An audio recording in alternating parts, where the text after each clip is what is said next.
Cavity வந்த teeth வந்து நம்ம ரிமூவ் பண்ணியே ஆகணுமா, இல்லை ஜஸ்ட் அது க்ளீன் மட்டும் பண்ணி நம்ம இது பண்ணணும்? அந்த கேவிட்டின்றது வந்துட்டு எவ்வளோ தூரத்துக்கு நம்மளுடைய பல்லை வந்து சேதப்படுத்தி இருக்குன்றதை பொறுத்து தான் ட்ரீட்மெண்ட் இருக்குது.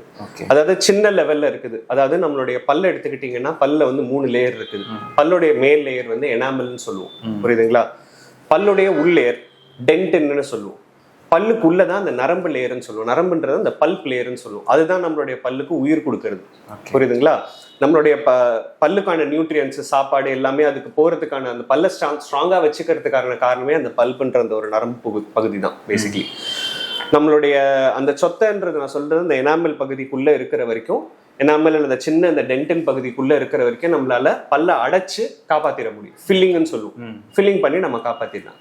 அந்த உள்ள இருக்கிற நரம்பு பகுதி வரைக்கும் அதை அஃபெக்ட் பண்ணிடுச்சுன்னா இதுக்கு நம்ம 2 விதமான வைத்தியம் இருக்குது. ஒன்று வேர் வைத்தியம், ரூட் கெனால் ட்ரீட்மெண்ட்னு சொல்லுவோம். அதாவது வேர் குழாய் வைத்தியம், புரியுதுங்களா? அந்த நம்மளுடைய நரம்பு பகுதிக்கு ஒரு குழாய் ஒன்று இருக்கும். அதை நல்லா சுத்தம் பண்ணிட்டு அதுக்குள்ள ஒரு பயோமெட்டீரியல் ஒரு மருந்தை வந்து நம்ம உள்ள ஃபில் பண்ணிட்டு அதுக்கு மேலே நம்ம பல்ல ஃபுல்லா மேலே ஃபில் பண்ணிட்டு மேலே ஒரு கேப் மாதிரி போட்டுவிட்டோம். இதுதான் ரூட் கெனால் ட்ரீட்மெண்ட் பிளஸ் கேப்னு சொல்லுவோம். இது வந்துட்டு இந்த கேவிட்டிக்கான ட்ரீட்மெண்ட்.